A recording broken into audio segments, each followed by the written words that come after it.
Donald Trump's decision to eliminate the Deferred Action for Childhood Arrivals program, the DACA program, the Dreamers, the children who have been in the United States for years, amounts to nothing more than a cruel punishment for those who trusted the government to have their best interests at heart. I'm the Chris who plays games, and this is your CPG rant of the evening. Recently, Donald Trump announced that he will defer for 6 months the decision or action to eliminate the Deferred Action for Childhood Arrivals program, the program under which more than 1.7 million immigrants were eligible to apply for a deferred action on their citizenship status from the U.S. government. The program, instituted in 2012, was absolutely critical to protecting these people from enforcement activities from immigration officials, and was a strong signal from the government that they believed that immigration law in this country could use work. And that when that work was done, the people who had been here and were brought here as children who had no influence on their choice to become undocumented immigrants, the people who had been here and been performing well, the people who had been here and been working and in school and other things like that, would not be the first enforcement priority, would not be the type of people that would be deported. This promise gives the people who applied to this program a more dangerous position. They said to the government, "Here I am. Please review my status and let me stay. I believe that I am a functioning member of society. I believe that I am helpful and positive. I believe that I am all the things that you want in an American citizen. Except for being an American citizen. I would like to stay here and be here. I would like to participate in paying taxes. I would like to participate in contributing to Social Security, even though I know I get nothing out of it. I would like to have a job and become a contributing member of society. But I can't. I can't, because to turn in my paperwork, to get a driver's license, to get other things like that, I would have to give the government information that I am scared if they will use against me."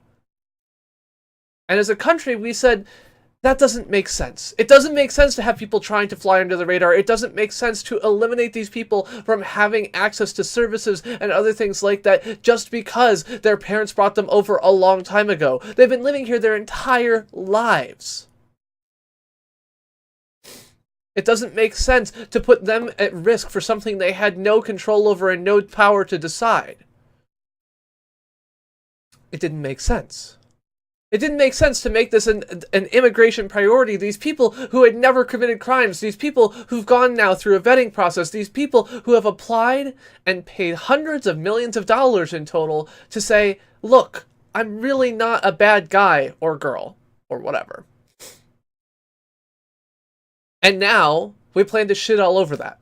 And because of that trust that was placed in the U.S. government to not use this information to the detriment of the people who are applying, these people are now screwed. Because in any immigration case, it's the job of the government to prove that you are not a citizen. It's the job of the government to prove that you are who they say you are, because it is the case that many people born in this country don't have documentation that says they're U.S. citizens. Many people born in this country who are U.S. citizens don't have a passport or other documentation demonstrating that, and it is the job of the government to show it. But for the 715,000 plus people who have been part of the DACA program, they've given that information directly to the government. They gave that information to the government in a good faith expectation that it would not be used against them.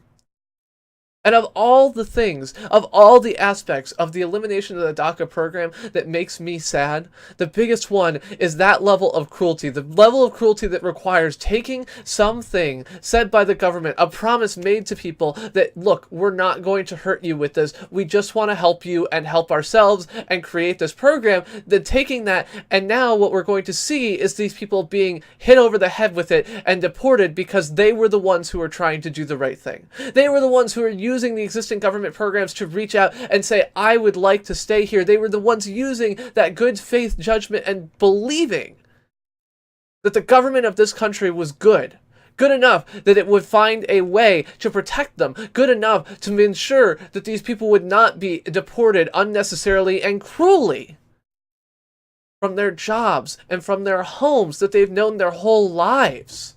People who have arrived when they were 3 years old and have no immigration status in this country because they were brought here when their parents and have lived here since that time are being sent back to countries where they have no home and no family. And now If the DACA program goes away, we'll see even more of this. We will see people who were brought here as children and have known no other home in their entire lives deported to countries that they have no family, that they have no resources, that they have no place to go. All because they believed that when someone said, look, we really don't think that you're the worst guys out here, they believed them. That level of lack of trust, that level of impact on people will ruin the reputation of the government for decades to come in any matters related to immigration. You will see no cooperation, you will see no improvements, and when we do pass immigration reform, which we will have to do, what you will see is that it will not be as effective because the promises that the government makes are no longer worth the paper they're written on. Full faith and credit of the United States, says our money, means almost nothing at this point. The reality is that full faith and credit of the United States appears to be at the whim of the executive, appears to be at the hands of people who change every 4 to 8 years, appears to be powered by people who have no conscience and no guilt over the fact that they are destroying the reputation of our government and our interaction with the people for decades to come. It is the fact that people will never again believe that the government has their best interests at heart after experiencing this type of terrible action or statement by the government. Now, Trump has said that he's giving it 6 months, presumably with the hope that Congress will do something, or perhaps with the hope that they won't, and he can blame them. I don't even know. But what I do know is that this action to be performed by President Trump is absolutely going to harm our interactions with immigrants, all immigrants, documented, undocumented, around the world for decades to come, because it is no longer the case that the government of the United States can be trusted with regard to immigration matters. You can't be sure that anything that is done will not just go away the next time someone changes office. And the idea that anything can stop that at this point, it's too late. It's now done. Even if Congress does pass the legislation which implements something like the DACA program, even if the Congress took up the DREAM Act that was attempted to be passed in 2015 and passed it, even if comprehensive immigration reform came tomorrow, that cost would already be spent. You can no longer trust the government.